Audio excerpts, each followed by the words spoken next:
কিন্তু বিএনপি পিয়ারের বিরোধী। এজন্য আপনাকে সকাল বিকাল সন্ধ্যা রাতে পিয়ারের সমালোচনা করতে হবে। ওই লজুর ভিত্তিক রাজনীতি যদি করতে চান, ইসলামী রাজনীতির লেভেল বাদ দেন, মাদ্রাসায় পড়ান, খানকায় বিরাগী করেন। ইসলামী রাজনীতি যদি করতে চান, ইসলামকে সবার উপর রাখতে হবে, ইসলামের উপরে কাউকে রাখা যাবে না।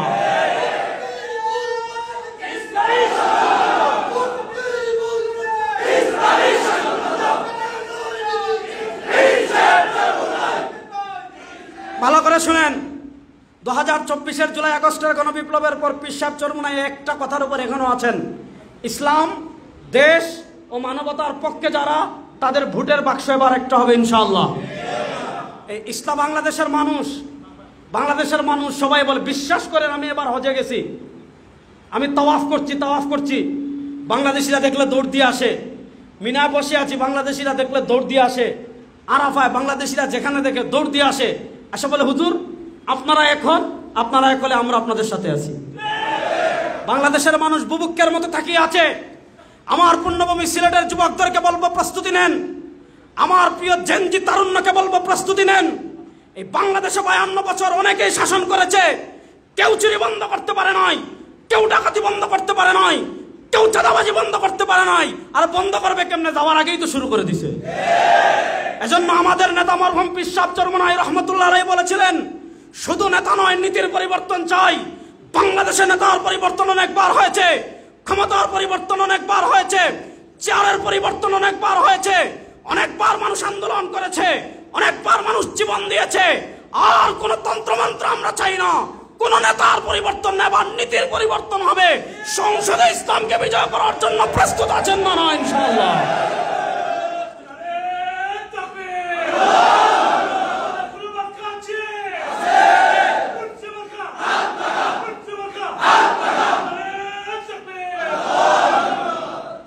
পীর সাহেব চরমুনাই জাতীয় উলামা মাশায়েখ আইম্মা পরিষদকে দায়িত্ব দিয়েছিলেন বাংলাদেশের রাজনৈতিক দলগুলোর ভিতর যে তিক্ততা আছে সেটা দূর করে ইসলামপন্থী যারা আছে তাদেরকে কাছাকাছি নিয়ে আসার।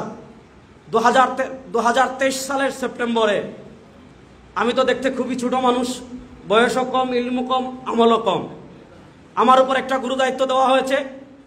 আজকে 2 বছরের কাছাকাছি বাংলাদেশে ঐক্যের কথা অনেকে বলে, কিন্তু বাংলাদেশে যার যার মাসলাক আপন জায়গায় রেখে, যার যার আকীদা আপন জায়গায় রেখে, যার যার আদর্শ আপন জায়গায় রেখে, যে ইস্যুতে আমাদের ভিতর কোনো ইখতিলাফ নাই, যে ইস্যুতে আমাদের ভিতর কোনো দ্বন্দ্ব নাই, ওই ইস্যুগুলোতে কেমনে আমরা একসাথে কাজ করতে পারি, এটার মাঠ পর্যায়ের রূপরেখা যে সংগঠন পেশ করেছে সেটার নাম হলো জাতীয় উলামা মাশায়েখ আইম্মা পরিষদ।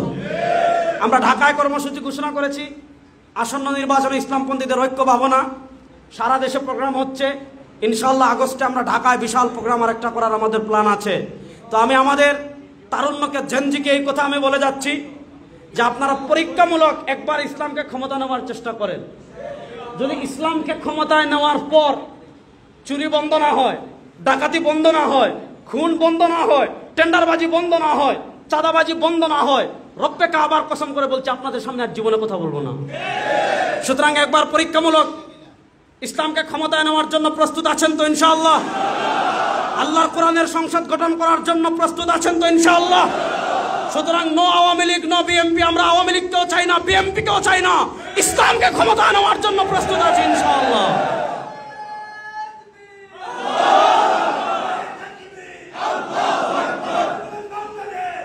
সুতরাং আপনারা প্রস্তুতি নেন।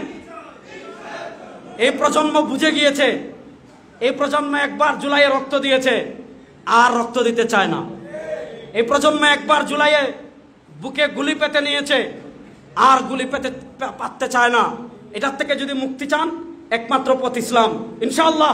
পীর সাহেব চরমুনাই বলেছেন, ইসলাম দেশ ও মানবতার পক্ষে ভোটের বাক্স একটা হবে। এই ইসলাম দেশ ও মানবতার পক্ষে ভোটের বাক্সে যাকে পেশ করা হবে, সেটা যদি একটা কলা গাছও হয়, তার পক্ষে কাজ করার জন্য প্রস্তুত আছেন? আল্লাহ তাআলা আমাদেরকে কবুল করুক, সবাই বলেন আমিন। আল্লাহ তাআলা জাতীয় উলামা মাশায়েখ আইম্মা পরিষদকে কবুল করুক, সবাই বলেন আমিন। সব বাদ ইসলাম, বলেন না, সব বাদ ইসলাম, সব তন্ত্রমন্ত্রবাদ ইসলাম, সব তন্ত্রমন্ত্রবাদ ইসলাম। আল্লাহ তাআলা ইসলামের পক্ষে আমাদের সবাইকে কবুল করুক। আসসালামু আলাইকুম ওয়া রাহমাতুল্লাহ।